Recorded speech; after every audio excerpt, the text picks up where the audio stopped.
Alhamdulillah Sayyidina wa maulana Muhammad ibn Abdullah wa ala alihi wa sahbihi wa mawalah amma ba'du. Allahumma arhamna wa la tu'adzibna wansurna wa la takhdhulna wa afina wa la tumritna wa akrimna wa la tuhinna wa athirna wa la tusir alaina innaka ala kulli syai'in qadir. Amin ya rabbal alamin. Yang kami muliakan guru kita semua, Buya Yahya serta keluarga, semoga Allah Subhanahu wa taala senantiasa memberikan kepada beliau umur panjang dalam keadaan sehat walafiat, dan semoga Allah memberikan kepada beliau taufiknya sehingga beliau dimudahkan dalam segala urusan, terutama adalah dalam urusan dakwah beliau, membimbing kita semua untuk semakin dekat kepada Allah Subhanahu wa taala dan semakin cinta kepada Rasulullah sallallahu alaihi wasallam. Amin amin ya rabbal alamin. Para orang tua kami, para bapak-bapak, ibu-ibu, saudara-saudara yang dimuliakan Allah Subhanahu wa taala, para perindu-perindu kemuliaan, wabil khusus pada para tim Al-Bahja Tangerang dan juga kepada pengurus Masjid Al-A'zam, semoga Allah memudahkan langkah-langkah dakwah beliau semuanya, amin ya rabbal alamin. Pertama, bersyukur kepada Allah Subhanahu wa taala dengan mengucapkan alhamdulillah wa syukrulillah ala nikmatillah. Salawat dan salam kita sanjungkan kepada Nabi Agung Muhammad sallallahu alaihi wasallam, kepada keluarga beliau, kepada sahabat beliau, kepada para tabi'in, tabi'it tabi'in ila yaumiddin, sampai hari akhir kelak, dan semoga kita semua termasuk pengikut beliau yang berhak mendapatkan syafaat di dunia dan di akhirat. Amin Allahumma amin ya rabbal alamin.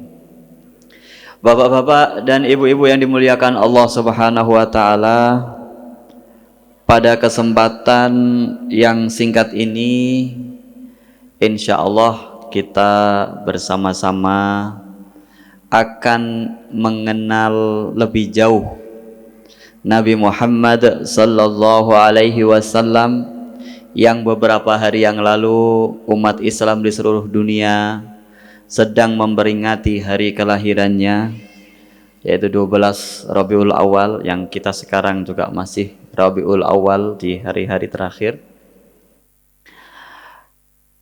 Maulid Nabi Muhammad sallallahu alaihi wasallam yang diadakan oleh siapa saja, oleh para ulama terutama, baik dalam bentuk tulisan-tulisan sejarah Nabi Muhammad atau dalam bentuk perayaan-perayaan atau syukuran-syukuran atau dalam bentuk ceramah-ceramah sebagaimana yang diterangkan oleh para ulama. Semua itu tiada lain dan tiada bukan adalah untuk mendekatkan kita, pertama mengenalkan kita, memahamkan kepada kita agar lebih tahu tentang Rasulullah sallallahu alaihi wasallam. Bapak-bapak dan ibu-ibu yang dimuliakan Allah, Nabi Muhammad sallallahu alaihi wasallam sebagaimana diterangkan di dalam sirah beliau, baik yang berbentuk hadis-hadis ataupun sirah yang memang berbentuk tulisan sejarah, di situ dikenalkan kepada kita oleh para ulama dalam bentuk kisah seorang nabi. Dan memang ketika kita mempelajari tentang Rasulullah sallallahu alaihi wasallam, tentang Nabi Muhammad, harus kita benar-benar memilih pemahaman dari para ulama sejarah dari para ulama yang mengedepankan dari konsep kenabian dan memperkenalkan Nabi Muhammad kepada kita sebagai seorang nabi. Karena ada beberapa sekarang penulis tentang sirah Nabi atau tentang sejarah Nabi yang mana diperkenalkan kepada kita adalah bukan konsep kenabian, tetapi di situ lebih dikenalkan kepada kita tentang konsep pemikiran, sehingga lama-kelamaan kita sebagai umat Islam itu akan mulai luntur keimanan kita kepada Nabi Muhammad SAW sebagai seorang nabi, dan bahkan justru kita akan lebih mengenal beliau sebagai sosok mufakir atau pemikir, dan itu sudah mulai ada sampai sekarang. Sehingga apapun kisah tentang kenabian, tentang tanda-tanda kenabian, itu banyak yang ditakwil. Ditakwil itu dibuat agar logis, masuk akal. Sehingga ada beberapa kisah yang disebutkan di dalam Al-Quran tetapi dibelokkan maknanya, sehingga seolah-olah itu adalah sebuah kejadian yang memang lumrah, bukan kejadian yang luar biasa. Bapak-bapak dan ibu-ibu yang dimuliakan Allah, untuk mengenal Rasulullah Sallallahu Alaihi Wasallam ada seorang ulama yang hidup di abad ke-6 Hijriah yang bernama Al-Qadhi Iyad Al-Yahsubi, yaitu seorang alim tentang ilmu hadis dan ilmu sejarah. Beliau menulis sebuah kitab namanya Asy-Syifa Bita'rifi Huquqil Mustafa. Nah, barangkali ini kita tunjukkan di kamera ya. Ada yang mau beli atau ada yang ingin memiliki, maka ya silakan dicari, banyak di toko-toko kitab. Tulisannya bahasa Arab, kalau nggak tahu bisa terjemahan ya. Kalau mungkin nyari yang terjemahan sulit, sekarang handphone ada terjemahan ya. Didekatkan saja langsung menerjemahkan sendiri. Nanti dilihat, oh terjemahannya ini. Jadi ada kitab namanya Asy-Syifa Bita'rifi Huquqil Mustafa, yang mana kitab ini menerangkan sampai detil tentang hak-hak Rasulullah Sallallahu Alaihi Wasallam dari ayat-ayat Al-Quran ataupun dari hadis-hadis Rasulullah Sallallahu Alaihi Wasallam. Di sini dikenalkan bagaimana Allah Subhanahu Wa Taala mengagungkan Rasulnya, bagaimana Allah Subhanahu Wa Taala menjadikan Rasulullah Sallallahu Alaihi Wasallam adalah makhluk yang sangat luar biasa. Itu diterangkan dari ayat ke ayat, dari bab ke bab. Di sini diteruskan. Bahkan bagaimana Allah Subhanahu Wa Taala juga bersumpah dengan nama-nama Nabi Muhammad, dan juga tentang bagaimana khitab-khitab atau cara Allah Subhanahu Wa Taala di dalam berdialog dengan Rasulullah melalui wahyunya di dalam Al-Quran, yang mana semuanya itu menunjukkan keagungan pangkat Rasulullah Sallallahu Alaihi Wasallam. Sehingga ketika kita membaca kitab ini, maka yang kita kenal Rasulullah Sallallahu Alaihi Wasallam, Nabi Muhammad Sallallahu Alaihi Wasallam adalah sebagai seorang nabi, dan benar-benar keimanan kita semakin meningkat. Karena apa? Karena pendekatan yang dilakukan oleh Imam Al-Qadhi Iyad itu adalah pendekatan nubuwah, sehingga benar-benar ceritanya ya tentang nubuwah, tentang kenabian Rasulullah SAW atau tentang kenabian Nabi Muhammad Sallallahu Alaihi Wasallam. Nah, kita akan mengutip ya sedikit saja ya, karena waktunya hanya sejam atau sejam setengah. Kalau dibaca semua berbulan-bulan Pak ya, karena ini kitabnya lumayan tebal. Kita akan membaca atau mengutip sebagian dari isi kitab Asy-Syifa, dan barangkali ada yang santri atau yang bisa membaca, nanti dibaca sendiri di rumah selengkapnya ya. Kitabnya bisa dibeli di mana saja, online banyak juga. Seingat saya juga ada yang dikaji oleh Buya Yahya pada Ramadan 1443 kalau salah, 1443 atau 1442. Itu dicari saja, ada pada Ramadan Buya Yahya pernah membaca kitab ini, diterjemahkan dan diterangkan. Karena memang ini diantara salah satu kitab tentang Rasulullah yang komplit, menerangkan kenabian, sehingga keimanan kita semakin bertambah. Baik, kita mulai saja. Faslun, i'lam annallaha jalla ismuhu qadirun ala khalqil ma'rifati fi qulubi ibadihi wal ilmi bidzatihi wa asma'ihi wa sifatihi wa jam'i taklifatihi ibtida'an duna wisatin law sya'a kama hukiya an sunnatihi fi ba'dil anbiya wa dzakarahu ba'du ahlil tafsir fi qouli ta'ala wa ma kana li basyarin ayyukalimahullahu illa wahyan. Sesungguhnya Allah Subhanahu wa taala itu ketika ingin memberikan ilmu kepada seseorang, memberikan pengetahuan kepada seseorang, itu bisa saja secara langsung. Secara langsung maksudnya bagaimana? Ya tanpa perantara. Tanpa ada perantara, langsung Allah Subhanahu wa taala menjadikan orang tersebut mengenal Allah.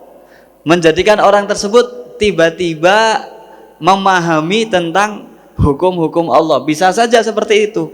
Dan itu memang ya kekuasaan Allah. Mampu untuk demikian langsung. Atau juga memberikan kabar-kabar tersebut melalui perantara, memberikan ilmu-ilmu yang ingin Allah sampaikan, pengetahuan itu melalui perantara. Yang secara langsung contohnya Nabi Musa ya. Nabi Musa itu bisa secara langsung. Dan juga Nabi Muhammad ketika Isra Mi'raj bisa secara langsung. Begitu juga Sayyidah Maryam itu secara langsung pernah beritahu secara langsung. Ada juga yang tidak secara langsung melalui perantara, seperti Nabi Muhammad yang dapat ilmu atau istilahnya adalah wahyu ya, melalui malaikat Jibril. Jadi Allah Subhanahu wa taala ingin memberikan ilmu pengetahuan kepada Nabi Muhammad melalui malaikat Jibril. Kalau langsung tanpa malaikat Jibril bisa enggak? Ya bisa saja. Tetapi memang terkadang ada yang melalui malaikat Jibril. Nah, ada juga yang diberitahukan kepada orang lain melalui manusia. Ya, contohnya misalkan kita mendapatkan ilmu melalui perantara para ulama. Para ulama mengajarkan kepada kita tentang pengetahuan-pengetahuan, tentang ada Allah Subhanahu wa taala yang wajib kita sembah, kita syukuri nikmat-nikmatnya. Ada Allah Subhanahu wa taala yang memiliki kekuasaan demikian, yang mana diterangkan oleh para ulama. Dan juga para ulama menerangkan hukum-hukum Allah. Allah Subhanahu wa taala memberikan hukum A, B, C, D dan seterusnya. Ini boleh, ini tidak boleh. Dan ilmu itu disampaikan melalui para ulama sampai kepada kita. Nah, kalau zaman sekarang ada enggak orang yang diberi pengetahuan oleh Allah Subhanahu wa taala kadang tanpa perantara? Ada juga. Kadang ada namanya laduni. Tetapi laduni itu adalah setelah istiqomah. Kalau ada orang tidak istiqomah, bahkan mungkin sering melanggar syariat, kemudian mengaku laduni, maka bisa saja itu adalah bisikan setan. Kalau yang laduni itu adalah yang istiqomah, sudah menjalankan ilmu-ilmunya, sudah mengamalkan apa yang diketahui, sudah mengupayakan memberikan yang terbaik dari apa yang dia mampu, sehingga setelah itu Allah memberikan ilmu-ilmu yang terkadang dia sendiri tidak sadar, kok iya ya saya bisa menyampaikan ini, menyampaikan itu, atau saya paham ini, paham itu. Fahamnya dari Allah Subhanahu wa ta'ala. Nah, dari dua jenis ilmu ini, memang ilmu yang secara langsung itu jarang-jarang, hanya orang-orang pilihan. Nah, di antara orang yang dipilih itu adalah nabi dan rasul. Ada juga kelas di bawahnya adalah para aulia, para wali-wali Allah Subhanahu wa ta'ala. Nah, para nabi dan rasul yang mana bertugas menyampaikan ilmu-ilmu Allah kepada masyarakat, maka perlu difahami juga apa itu nabi, apa itu nabi, dan apa itu rasul. Di sini dikatakan fannubuwatu lughatan min lughata fi lughati man hamaza ma'khudatun minan nabai wa huwa al-khabar wa qad la yuhmazu ala hadha ta'wil tashilan. Wal makna anna Allah ta'ala atla'ahu ala ghaibihi wa a'lamahu annahu nabiyahu fayakuna nabiyan munabba'an. Nubuwah atau nabi itu ada yang membacanya dengan hamzah ya, nubuah, dari nubuah, kemudian hamzahnya diganti menjadi wawu, nubuwah. Nubuwah. Kalau ada yang mengatakan itu wawu keduanya dari hamzah, nubuah, itu artinya dari kata naba yang artinya adalah kabar. Jadi anin nabail azim, naba itu kabar, kabar. Kabar yang mana di sini maksudnya adalah kabar tentang hal-hal gaib yang diberikan kepada seorang, maka orang tersebut akhirnya menjadi nabi, yaitu orang yang diberi kabar. Sehingga nabi kalau dalam bahasa Arab itu wazannya fa'ilun bimakna maf'ulun. Jadi nabi artinya adalah orang yang diberi kabar oleh Allah Subhanahu wa ta'ala tentang hal-hal yang gaib. Hal-hal yang gaib itu seperti apa? Ya, hal-hal yang tidak bisa secara langsung diketahui oleh manusia dengan kasat mata. Seperti hal-hal gaib itu adanya surga, neraka, termasuk juga adanya Allah Subhanahu wa ta'ala. Seperti juga kabar tentang adanya hari kiamat, karena hari kiamat nanti masih gaib. Kemudian kabar bahwa Allah menyampaikan kepada kita bahwa Allah mengatakan ini haram, ini halal, yaitu dari wahyu. Maka nabi itu adalah orang yang mendapatkan kabar. Ini nubuah. Kemudian ada makna kedua dari nubuah, terutama kalau nubuah itu yang mengatakan tidak ada hamzahnya, sehingga dari kata nabuwah. Nabuwah artinya adalah tanah yang agak tinggi. Tanah yang agak tinggi. Sehingga dikatakan bahwa nabi adalah seseorang yang mulia, yang kedudukannya tinggi. Jadi kalau ini dari dua bahasa, yang tadi dari nubuah, naba, ada yang dari nabuwah. Nabuwah yang artinya adalah tanah yang meninggi atau tempat yang lebih tinggi, yang mulia. Nah, kenapa disebut nabi sedangkan itu artinya adalah tempat yang mulia? Ya karena nabi tersebut setelah mendapatkan kabar tentang kegaiban, hal-hal yang gaib, nabi itu menjadi orang yang mulia, yang dimuliakan oleh Allah Subhanahu wa ta'ala di antara kaumnya. Sehingga ya nabi namanya nabi memang mulia sampai sekarang.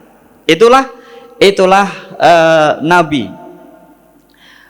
Kemudian setelah kita tahu makna dari segi bahasa yang juga menunjukkan makna dari julukan tersebut. Yang pertama tadi, nabi berarti orang yang mendapatkan kabar, atau kedua, nabi artinya adalah orang yang dimuliakan, orang yang menempati posisi yang mulia. Kemudian apa itu rasul? Nah, kalau rasul itu artinya adalah orang yang diperintahkan atau diutus. Rasul itu artinya adalah orang yang diutus, diperintahkan untuk menyampaikan. Diperintahkan untuk menyampaikan. Maka para ulama di sini ada dua pendapat tentang apakah rasul itu nabi atau rasul itu nabi atau beda, nabi sendiri, rasul tersendiri. Memang ada ulama yang mengatakan bahwa nabi itu ya rasul, rasul ya nabi itu sama. Dua kata itu adalah sinonim, sama. Nabi ya rasul, rasul ya nabi. Sehingga ketika nabi dikatakan rasul, rasul itu kan diperintahkan ya. Maka berarti nabi itu juga dari kata imba, artinya adalah untuk memberi kabar, memberikan kabar. Sehingga tugasnya sama, tugasnya nabi ya menerangkan kepada umat, tugasnya rasul juga menerangkan kepada umat. Ini kalau diartikan nabi ya rasul, rasul ya nabi. Ada juga yang mengatakan rasul ya bukan nabi. Terkadang ada ya nabi yang menjadi rasul, ada juga nabi yang tidak menjadi rasul. Sehingga pemahamannya adalah bahwa nabi adalah orang yang mendapatkan wahyu dari Allah, mendapatkan kabar dari Allah Subhanahu wa ta'ala, baik diperintahkan untuk menyampaikan atau tidak diperintahkan, maka dia adalah seorang nabi. Tapi belum tentu rasul, belum tentu rasul. Sehingga rasul ini pasti seorang nabi, karena rasul itu adalah orang yang mendapatkan wahyu kemudian diperintahkan untuk menyampaikan. Sehingga kalau rasul pasti nabi, kalau nabi belum tentu rasul. Ini pendapat yang kedua. Kemudian yang ketiga, ada yang mengatakan bahwa rasul itu adalah selain dia seorang nabi, dia juga harus memiliki syariat tersendiri, berbeda dengan syariat sebelumnya. Karena ada rasul yang syariatnya masih sama dengan sebelumnya. Ada nabi yang nabi tersebut kalau mungkin diartikan sama dengan rasul, mungkin sama-sama diperintahkan untuk menyampaikan. Hanya saja kalau rasul itu lebih khusus ketika dia membawa risalah syariat baru. Membawa risalah syariat baru yang beda dengan nabi-nabi sebelumnya. Nah, menurut Al-Qadiyah di sini dikatakan was-sahih walladzi alaihil jamma al-ghafir anna kulla rasulin nabi wa laisa kulla nabiyyin rasulan.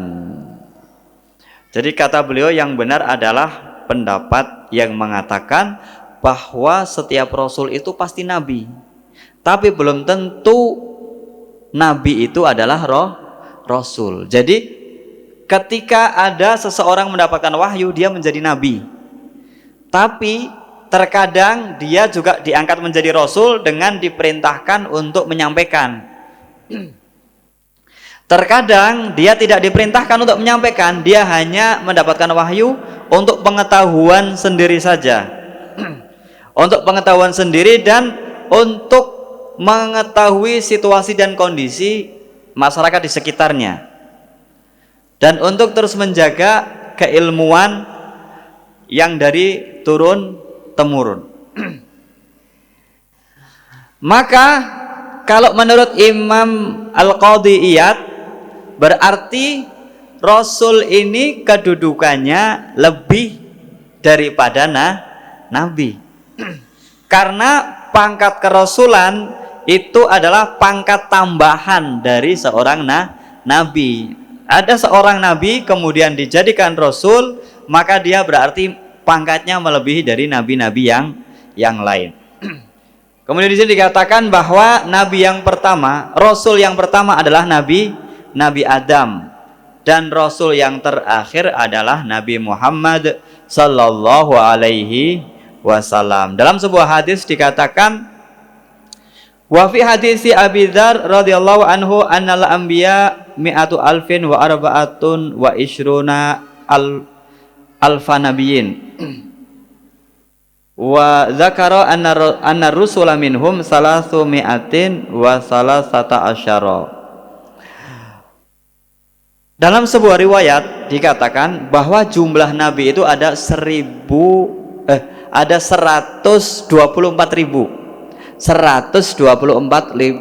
nabi.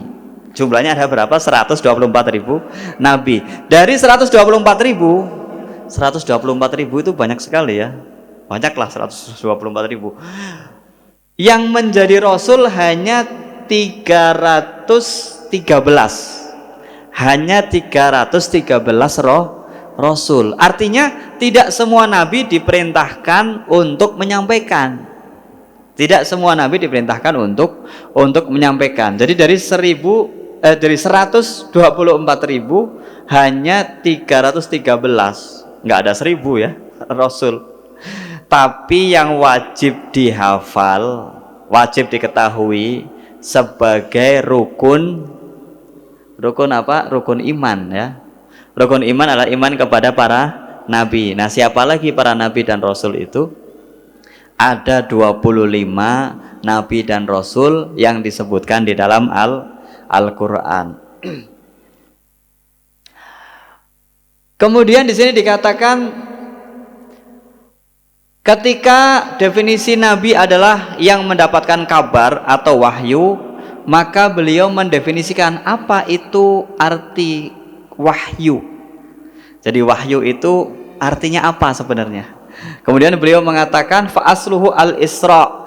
Wahyu itu aslinya adalah bergegas atau buru-buru lah, bergegas. Jadi wahyu dikatakan wahyu karena sangat cepat sekali. Jadi dikatakan kana Nabi sallallahu alaihi wasallam yatalaqqa ma ya'tihi min rabbih bi ajalin sumya wahyan. Jadi karena Nabi dulu ketika menerima wahyu itu tiba-tiba sangat cepat sekali nyampe kepada Nabi melalui malaikat Jibril. Bahkan cara datangnya wahyu juga bermacam-macam ya. Banyak yang hadisnya dari Sahih Bukhari juga itu ya, yang dikatakan bahwa Nabi kalau dapat wahyu itu kadang sampai berkeringat ininya pelipisnya. Padahal kadang di musim dingin tapi berkeringat saking beratnya wahyu. Jadi nggak semua orang itu kuat untuk mendapatkan wahyu. Tetapi wahyu juga terkadang diartikan sebagai isyarah. Kemudian juga ada yang mengatakan wahyu artinya adalah menulis. Ada wahyu juga artinya adalah rahasia. Kemudian ada yang di dalam Al-Quran, syaitan memberikan wahyu kepada pengikutnya. Ini wahyu dari syaitan. Itu namanya wahyu juga, tapi maksudnya adalah waswas setan. Jadi setan itu membisiki kepada pengikut-pengikutnya. Ketika dibisikkan, maka itu juga disebut wahyu. Namanya wahyu. Di Al-Quran yang menyebutkan wa inna syayatina la yuhuna ila awliyaihim, bahwa setan-setan itu memberikan bisikan waswas kepada para pengikutnya, para pendukungnya. Wa auhayna ila ummi Musa. Ini ibunya Nabi Musa juga mendapatkan wahyu, tetapi wahyunya berarti ilham, karena tidak ada nabi perempuan.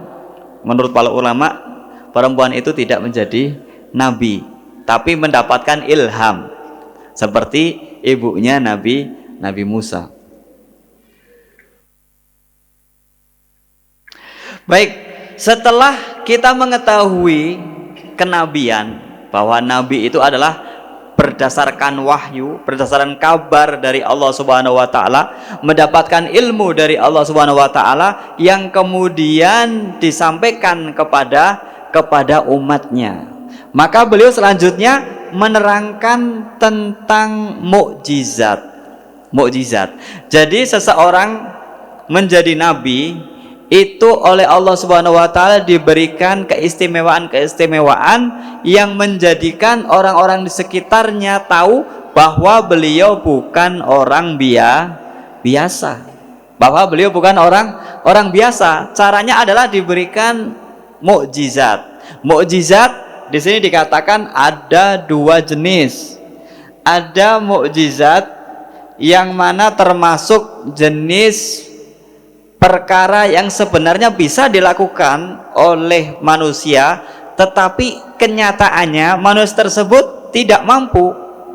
Padahal kalau secara logika bisa saja manusia melakukannya, tapi ternyata dia tidak mampu. Ini golongan yang pertama, jenis yang pertama. Ada jenis yang kedua, yaitu memang di luar kemampuan manusia. Ada memang di luar kemampuan manusia.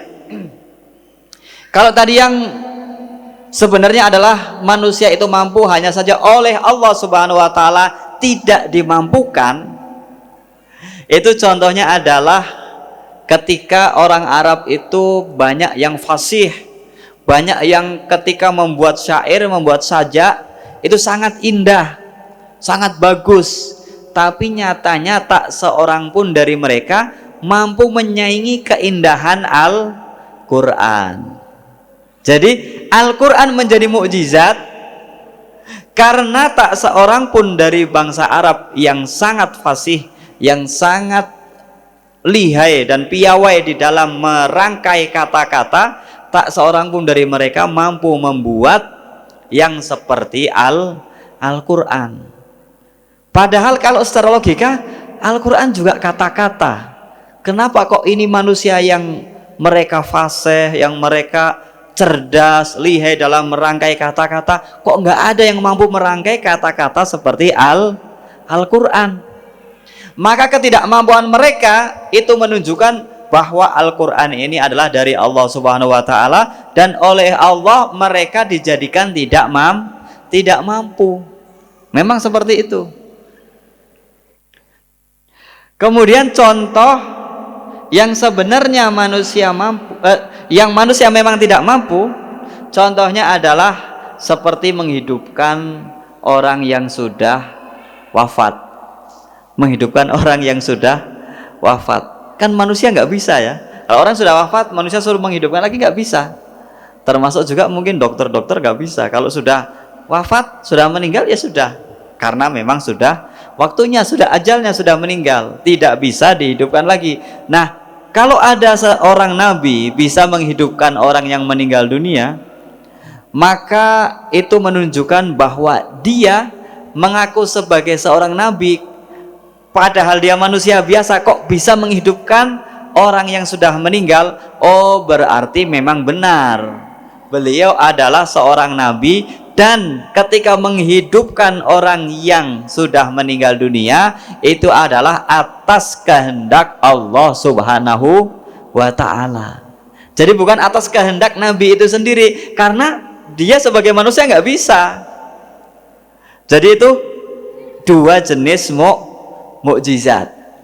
Jenis mukjizat yang pertama mungkin yang menjadikan manusia yang sebenarnya bisa secara logika tapi pada kenyataannya tidak bisa, itu adalah Allah Subhanahu wa ta'ala yang menjadikan mereka nggak bisa. Nah, kalau yang kedua, berarti ini menunjukkan kebenaran seorang nabi ketika dia mengaku sebagai seorang nabi, karena dia bisa melakukan sesuatu yang tidak bisa dilakukan oleh manusia, dan menunjukkan juga bahwa karena dia sebagai manusia sama dengan manusia biasa, berarti ketika dia menghidupkan orang yang sudah mati, itu adalah memang Allah yang menghidupkan. Sehingga dikatakan di sini bahwa ketika masyarakat melihat para nabi, mereka memiliki mukjizat, mereka memiliki suatu yang di luar kemampuan manusia atau di dalam kemampuan manusia tapi tidak bisa dilakukan, maka mereka harusnya berpikir dan harusnya meyakini bahwa orang tersebut benar-benar nabi. Nah, di sini. Jadi inilah salah satu tanda-tanda kenabian, yaitu adanya mukjizat. Nah, kalau zaman setelah tidak ada nabi, maka sesuatu yang terjadi pada seseorang yang di luar kebiasaan manusia itu tidak lagi disebut mukjizat. Tidak lagi disebut mukjizat. Kenapa tidak disebut mukjizat? Karena orang tersebut tidak sedang dalam pengakuan, dalam tujuan untuk meyakinkan orang lain bahwa dia adalah nabi. Jadi kalau nabi disebut mukjizat karena maksudnya adalah agar orang-orang yang di sekitarnya itu tahu bahwa dia itu benar sebagai seorang nabi, bahwa dia adalah benar orang yang diutus oleh Allah Subhanahu wa taala untuk menyampaikan wahyu, maka disebut mukjizat. Dan di situ disertai dengan tantangan.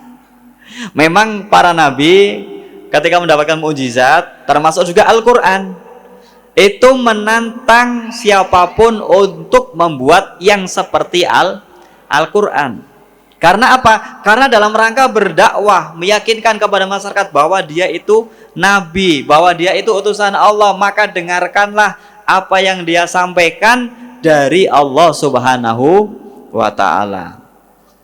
Nah, adapun orang sekarang, jika ada sesuatu yang di luar kebiasaan manusia, misalkan kebiasaan manusia naik mobil dari Cirebon ke sini misalkan 4 jam atau 4 jam setengah lah, ternyata dia bisa setengah jam naik mobil, setengah jam, ya jalannya sama, rutenya sama, mungkin tidak macet, sama tidak macet, tapi kenapa yang ini 4 jam, yang ini cuma setengah jam? Nah, yang setengah jam ini mungkin di luar kebiasaan manusia. Sebenarnya manusia yang lain mungkin mampu, tapi harus pakai alat khusus. Misalkan pakai kereta cepat misalkan ya, atau pakai pesawat, atau pakai helikopter, atau pakai apa yang lain. Tapi ini sama-sama pakai mobil, ternyata beda. Oh, berarti ini di luar kebiasaan. Nah, tapi tidak disebut mukjizat, disebutnya adalah karomat. Karomah adalah kemuliaan yang Allah berikan kepada kekasihnya. Maka kalau tadi yang dari Cirebon ke sini setengah jam itu orangnya istiqomah, sholat 5 waktunya dijaga, puasa wajibnya dilaksanakan, kewajiban-kewajiban yang lain dilaksanakan, maka dia adalah mendapatkan karomah. Mendapatkan karomah dari Allah Subhanahu wa taala, kemuliaan. Dan itu menunjukkan bahwa dia salah satu kekasih Allah. Tetapi kalau tadi yang dari Cirebon ke sini naik mobil, rutenya sama, dia setengah jam, tapi orangnya tidak istiqomah. Sholat 5 waktu nggak jelas, bahkan mohon maaf tidak pernah sholatnya nunggu hari raya Idul Fitri misalkan atau Idul Adha. Kemudian dia puasa nggak jelas, yang Ramadan juga nggak jelas, katanya puasanya sudah didahulukan atau sudah seperti apa, nggak jelas. Pokoknya dia tidak istiqomah di dalam syariat Allah, maka hal yang luar biasa di luar kebiasaan manusia itu tidak disebut karomah, tapi disebut istidraj. Disebut apa? Istidraj.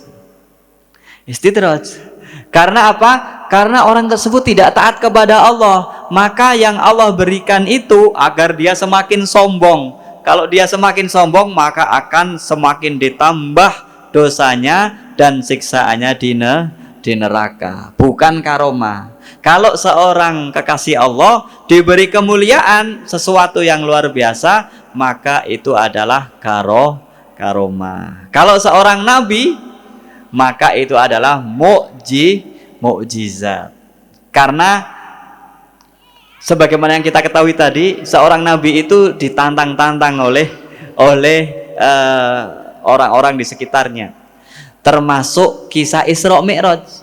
Isra Mi'raj zaman dulu kalau dari Mekah ingin ke Syam, Masjidil Aqsa, semoga Allah membebaskan Masjidil Aqsa ya, memberikan keamanan kepada Masjidil Aqsa dan menjadikan umat Islam bisa dengan tenang beribadah di Masjidil Aqsa. Insyaallah amin ya rabbal alamin. Al-Fatihah. Bismillahirrahmanirrahim. Alhamdulillahirabbil alamin arrahmanirrahim maliki yaumiddin iyyaka na'budu wa iyyaka nasta'in ihdinas siratal mustaqim siratal ladzina an'amta 'alaihim ghairil maghdubi 'alaihim waladdallin amin.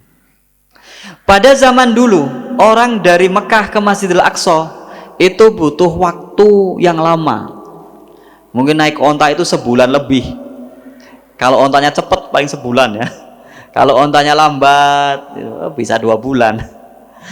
Nah, sedangkan Nabi Muhammad bercerita, tadi malam saya dibawa oleh malaikat Jibril Isra dari Makkah ke Masjidil Aqsa, dari Masjidil Haram ke Masjidil Aqsa. Hanya beberapa saat saja. Hanya beberapa saat saja. Sehingga orang-orang, loh, ini enggak seperti umumnya, ini enggak seperti biasanya. Biasanya orang dari sini ke sana harusnya kan 1 bulan atau lebih. Ini kok cuman 1 malam nggak ada. Bahkan pagi-pagi sudah di sini lagi. Bahkan semalam masih ketemu orang. Kemudian pagi-pagi masih ketemu lagi. Bahkan ngaku bukan hanya sampai Masjidil Aqsa, tapi sampai ke langit yang ke-7. Maka ini adalah di luar kebiasaan manusia. Nah, harusnya pada zaman itu, saat itu, orang-orang ketika berpikir bahwa ini di luar kebiasaan, maka itu adalah mukjizat. Maka orang pada zaman itu ketika ditantang, ayo bisa enggak dari Masjidil Haram ke Masjidil Aqsa semalam? Kalau ditantang 2 hari saja enggak ada yang mampu. Karena dari Makkah ke Masjidil Aqsa harus melewati Madinah. Sedangkan dari Makkah ke Madinah itu bisa sampai 7 hari. Atau mungkin kalau perjalanan cepat mungkin 4 hari. Baru dari Madinah ke Masjidil Aqsa jalan lagi sana. Masih jauh. Dan itu di luar Arab Saudi kan, di luar Arab Saudi. Masih jauh. Maka kalau mereka berpikir harusnya mengatakan, oh ini adalah mukjizat. Nah, akhirnya dites Nabi Muhammad waktu itu, Masjidil Aqsa itu seperti apa? Akhirnya Nabi Muhammad bisa menerangkan bahwa Masjidil Aqsa itu pintunya begini, jumlahnya seperti ini. Seperti itu, mampu untuk menggambarkan dengan jelas. Akhirnya mereka, oh iya ya, benar juga ini Nabi Muhammad. Orang-orang yang pernah ke Masjidil Aqsa mengatakan, iya benar Masjidil Aqsa itu bentuknya seperti ini dan seterusnya. Sehingga itu adalah mukjizat. Nah, mukjizat Nabi Muhammad sallallahu alaihi wasallam itu ada bermacam-macam, dan mukjizat Nabi Muhammad itu ada yang mutawatir, ada yang hanya kabar sahih saja atau hadis sahih saja. Yang kabar mutawatir contohnya adalah Al-Qur'an. Contohnya ada Al-Qur'an. Kalau Al-Qur'an itu sudah jelas itu adalah mukjizat yang mutawatir atau sesuatu yang terjadi yang disebutkan di dalam Al-Qur'an. Termasuk kisah terbelahnya bulan disebut oleh Al-Qur'an. Memang ada yang masih meragukan, ada yang mentakwil begini, tapi ketika disebutkan di Al-Qur'an maka kita harus yakin karena itu mutawatir bahwa memang itu adalah benar-benar terjadi. Maka kejadian yang luar biasa ini adalah mukjizat dan itu mutawatir, dan masih banyak kejadian-kejadian yang disebutkan di dalam Al-Qur'an seperti Isra Mi'raj, itu mutawatir kisahnya karena ada di dalam Al-Qur'an. Termasuk juga kejadian yang Mi'raj itu ya, yang naik ke Sidratil Muntaha, itu juga mukjizat yang mutawatir. Nah, di antara yang mutawatir juga adalah kisah keluarnya air dari sela-sela jari Nabi Muhammad sallallahu alaihi wasallam. Itu kisahnya ternyata mutawatir karena yang mengisahkan banyak sekali. Jadi sahabat yang mengisahkan itu banyak, kemudian tidak pernah didengar dari seorang sahabat pun yang mengingkari hal itu. Kalau ada sahabat yang mengisahkan itu kemudian dianggap bohong, pasti sahabat yang lain yang ada pada zaman itu, yang pada kejadian yang sama, pasti mereka akan mengingkarinya. Karena kejadian keluarnya air dari sela-sela jarinya Nabi itu terjadi pada saat orang banyak. Kadang pada saat perang. Perang itu kan nggak mungkin cuman 2 orang berangkat perang, nggak mungkin ya. Atau 3 orang berangkat perang. Namanya berangkat perang pasti orang banyak. Bahkan pada waktu itu ada yang dikisahkan sampai 300 orang. 300 orang. Dikisahkan juga pernah sampai 1.500 orang. Sehingga waktu itu mereka kehausan, itu minum dari air yang ada di tempat tersebut, semuanya minum kebagian dan airnya masih utuh. Airnya masih utuh. Begitu juga kisah wudhu. Pada waktu itu para sahabat ingin wudhu, nggak ada air, adanya air cuman itu saja, yang mana itu juga untuk minum. Akhirnya oleh Nabi, ya sudah bawa ke sini. Nabi memasukkan tangannya ke dalam wadah tersebut, kemudian para sahabat berwudu, sehingga jumlah sahabat yang sebanyak itu bisa wudu semua. Kalau secara akal mungkin nggak masuk, tapi ternyata banyak sahabat yang melihat dari sela-sela jarinya Nabi Muhammad keluar air. Kalau sekarang nggak ada ya, kalau ada orang keluar air mungkin musim kemarau begini buat rebutan. Kalau itu Rasulullah Shallallahu Alaihi Wasallam. Dan para ulama mengatakan air yang terbaik di dunia itu bukan air Zam-Zam, tapi air yang keluar dari sela-sela jarinya Rasulullah Shallallahu Alaihi Wasallam.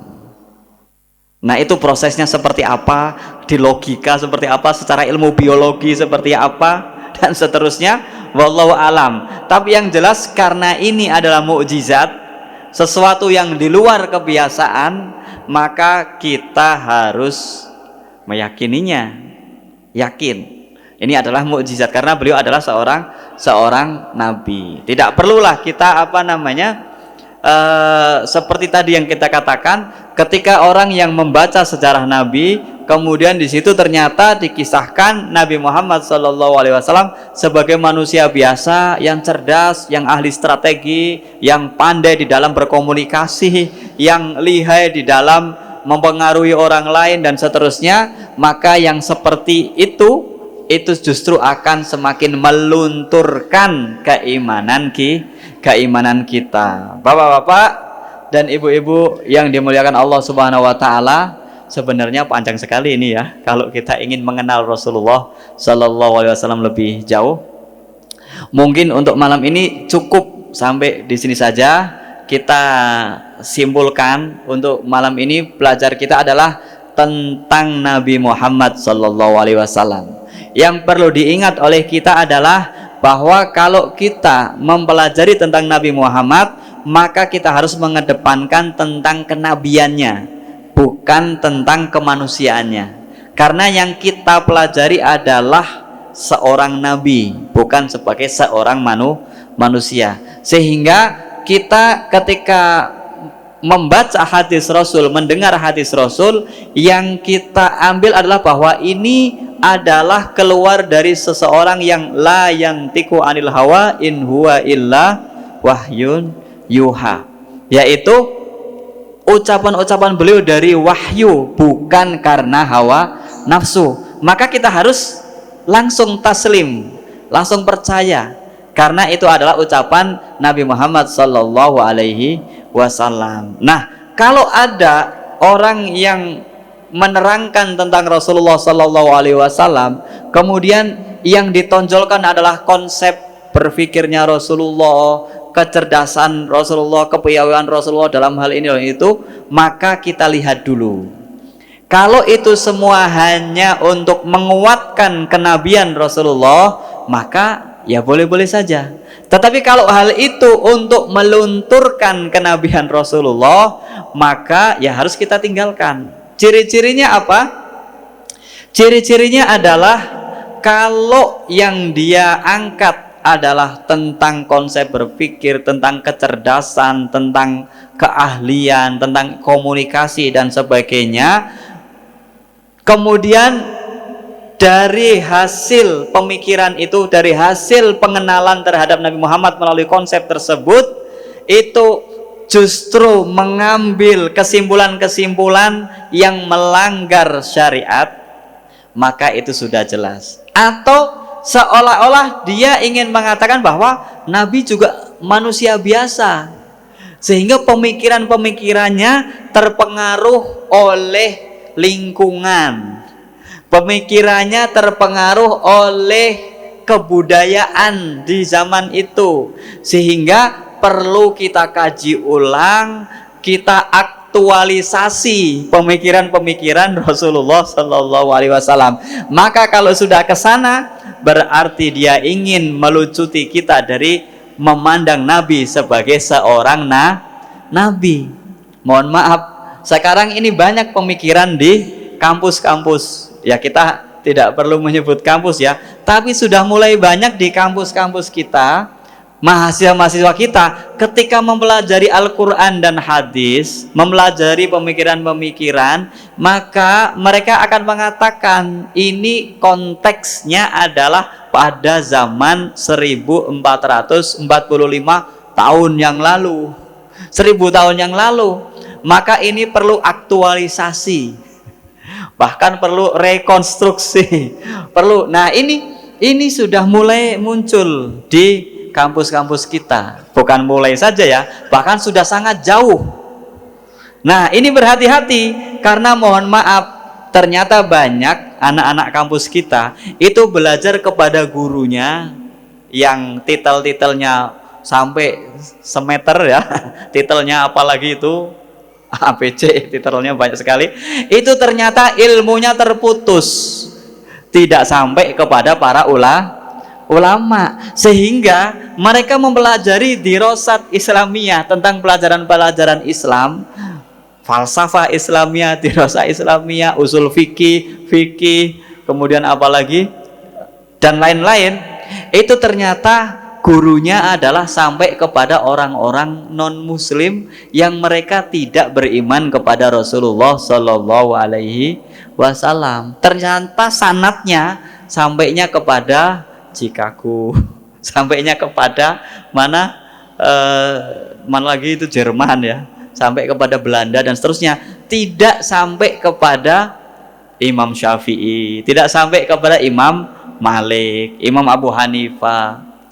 Kalau sampai kepada Imam Syafi'i kan dari Imam Malik dari mana? Dari Imam Imam Nafi dari Imam Abdullah bin Umar, sahabat Abdullah bin Umar. Sahabat Abdullah bin Umar dari siapa? Dari Rasulullah Sallallahu Alaihi Wasallam. Sehingga pemahamannya insya Allah tidak keliru.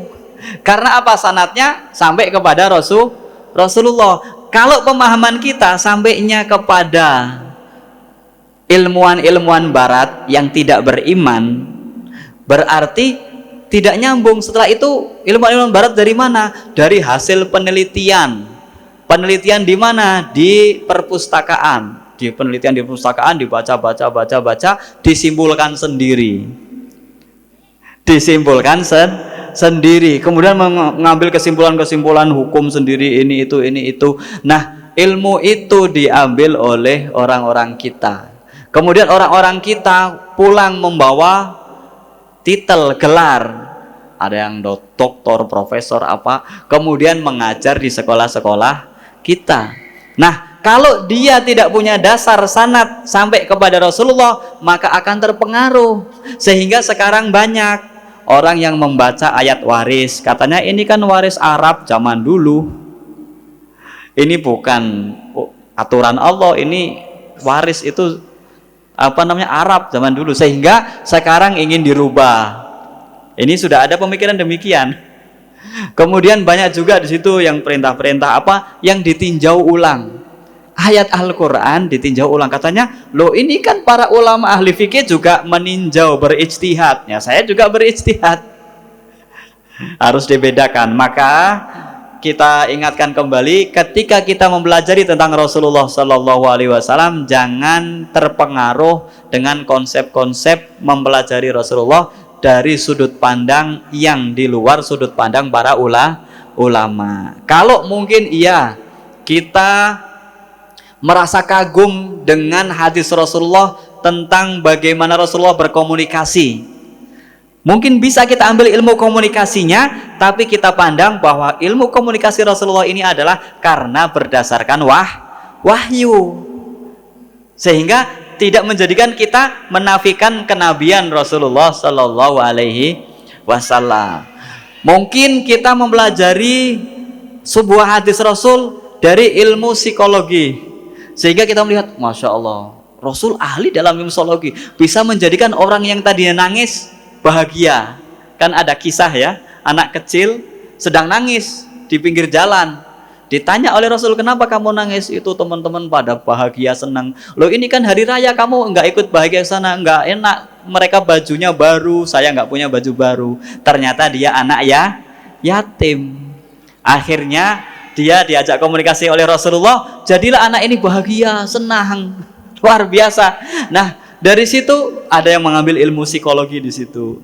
Nah, kalau yang seperti itu tidak menjadi masalah selama kita tetap mengedepankan kenabian Rasulullah Sallallahu Alaihi Wasallam. Jangan sampai kita ketika mempelajari Rasulullah kemudian kita mengambil sisi-sisi dari keahlian-keahlian beliau, kemudian memandangnya sebagai manusia yang luar biasa dalam arti kecerdasannya, dalam arti strateginya, dalam arti komunikasinya, tanpa memperhatikan kenabiannya. Maka bisa jadi iman kita semakin keropos. Nah, demikian saja, ada tanya jawab.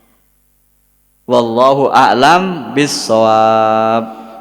Baik, syukron jazilan kami haturkan kepada guru kita tercinta Ustadz Saihu yang telah memaparkan ilmunya kepada kita semua, dan semoga apa yang beliau sampaikan dapat menjadi ilmu yang bermanfaat dan dapat kita amalkan dalam kehidupan kita sehari-hari. Baik, untuk selanjutnya kita memasuki sesi tanya jawab. Bagi jamaah yang mau bertanya, kami berikan kesempatan kepada jamaah bapak-bapak satu, jamaah ibu-ibu satu, dengan masing-masing satu pertanyaan. Dimulai dari jamaah bapak-bapak, kami persilahkan yang mau bertanya.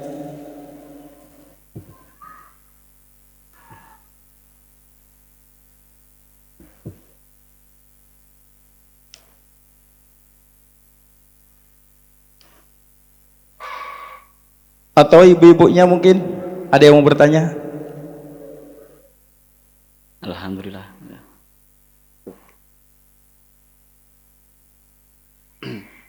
Baik, bapak ataupun ibu yang dirahmati Allah, sebelum ditutup dengan doa, kami akan membacakan pengumuman. Pengumuman yang pertama, mari hadir dan siarkan Maulid Akbar Satu Hati di Al-Bahjah Buyut, Cirebon. Insya Allah akan dilaksanakan pada hari Ahad, tanggal 28 Rabiul Akhir 1445 Hijriah, atau bertepatan dengan tanggal 12 November tahun 2023 Masehi, waktu jam 7 pagi sampai dengan selesai. Adapun pengumuman yang kedua, mari kita sama-sama untuk melatih diri kita dan juga untuk keluarga kita untuk menjadi ahli sedekah, yaitu dengan infak kenceleng. Bisa diambil di stand pendaftaran yang ada di samping sebelah kiri saya. Adapun pengumuman selanjutnya, mari ikut andil dalam pengembangan dakwah Al-Bahjah Tangerang, dan Anda bisa menyalurkan melalui di Bank Syariah Indonesia di nomor rekening 751221305 atas nama infak pengembangan dakwah, dan ini insya Allah akan dipergunakan untuk pembelian alat dan juga sebagainya, yaitu untuk media dakwah. Adapun selanjutnya pengumuman yang keempat, mari ikut andil dalam perjuangan dakwah baginda Rasulullah sallallahu alaihi wasallam di wilayah Tangerang Raya dan sekitarnya. Kami membuka pendaftaran untuk bergabung menjadi tim dakwah Al-Bahjah Tangerang, dan untuk menghubungi tim kami bisa melalui atau mendaftarkan diri Anda di meja tim yang ada di samping kiri saya, ada di depan, atau bisa menghubungi di WA di nomor 0812 820 62400 atas nama Kang Parman. Mungkin ini saja pengumuman yang kami sampaikan. Syukron.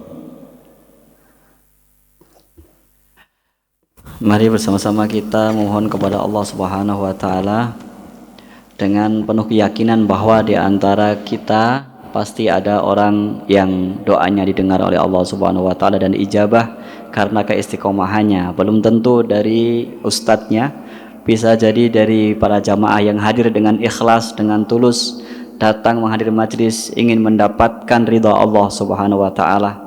Maka jangan ragu, hadirkan hajat-hajat kita semua dalam majlis yang semacam ini. Semoga ketika kita kembali dari majlis ini benar-benar kita telah mendapatkan hajat kita. Bismillahirrahmanirrahim. Alhamdulillahirabbil alamin. Allahumma shalli wa sallim ala sayyidina Muhammadin wa ala ali sayyidina Muhammad. Allahumma ya Allah pandanglah kami semua ya Allah. Ya Allah, kami semua yang hadir di sini ya Allah datang untuk mendapatkan ridhamu, untuk mengharapkan ridhamu ya Allah. Ya Allah, maka pandanglah kami ya Allah. Maka pandanglah kami ya Allah. Pandanglah kami ya Allah yang saat ini ya Allah mengharapkan ridhamu.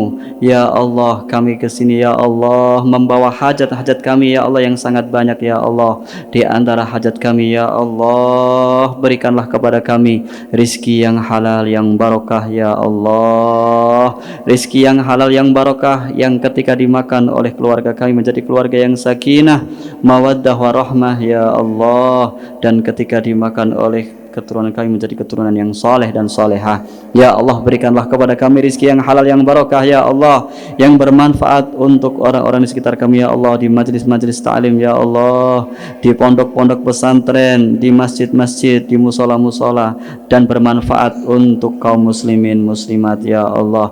Ya Allah, berikanlah rizki yang halal yang barokah ya Allah, rizki yang mendamaikan, bukan rizki yang mencerai berikan ya Allah. Hajat kami sangat banyak ya Allah. Di antara hajat kami ya Allah, ada yang sedang sakit maka sembuhkanlah ya Allah.